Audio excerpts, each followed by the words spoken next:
सरकार आल्यानंतर त्वरित 2100 रुपये महिन्याला प्रत्येक महिलांच्या अकाउंटमध्ये येणार आहेत।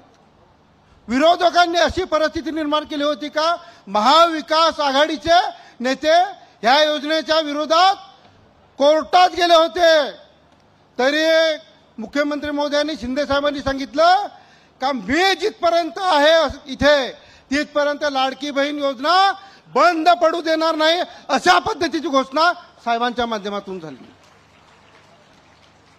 माझ्या आदिवासी बांधवांसाठी वनपट्टे असतील, त्या वनपट्टे असतील, त्या वनपट्ट्याच्या माध्यमातून सर्वांना योजना प्रत्येक वनपट्ट्यावर मिळत आहे। तसेच शेतकरी असतील, मच्छीमार असतील, यांना सुद्धा 5 लाखाचा विमा यांच्या माध्यमातून साहेबांच्या माध्यमातून झालेला आहे। तसेच या पालघर जिल्ह्यामध्ये एअरपोर्ट आणि भव्य असं वाढवण बंदर, जिथे प्रत्येक 1 लाखापेक्षा जास्त भूमिपुत्रांना रोजगार उपलब्ध होईल अशा पद्धतीचं काम शिंदे साहेबांच्या माध्यमातून झालेलं आहे।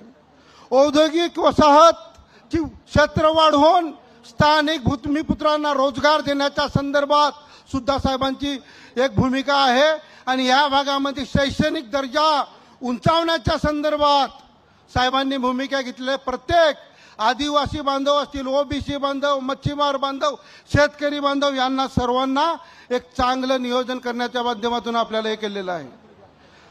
दुसरा साहेबांनी एक महत्त्वाचा निर्णय घेतला,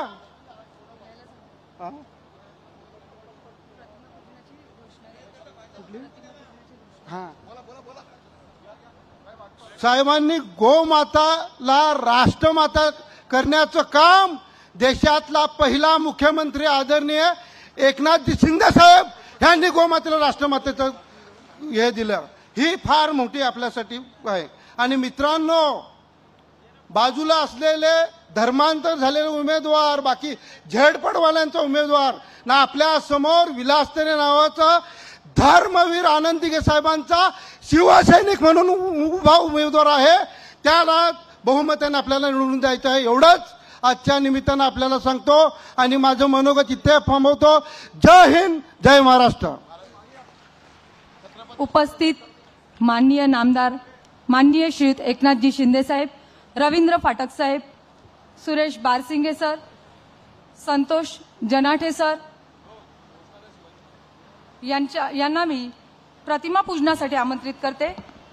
प्रथमतः महाराष्ट्राचे आराध्य दैवत, प्रजेला ज्यांनी मानले मायबाप शत्रूचा उडाला थरकाप, प्रजेला ज्यांनी मानले मायबाप शत्रूचा उडाला थरकाप, स्त्रीला दिला मातेचा सन्मान, अशा राजे छत्रपती शिवरायांचा आम्हाला आहे अभिमान। यांच्या प्रतिमा पूजनासाठी मी एकनाथजी शिंदे साहेबांना निवेदन करीन।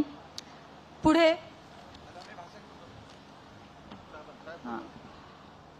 ज्यांची आपण आतुरतेने वाट पाहत होते असे माननीय नामदार माननीय श्री एकनाथजी शिंदे साहेब यांचे मार्गदर्शन व उद्बोधन आपण ऐकूयात। मी सरांना निवेदन करीन की त्यांनी आम्हा सर्वांना मार्गदर्शन करावे। सर।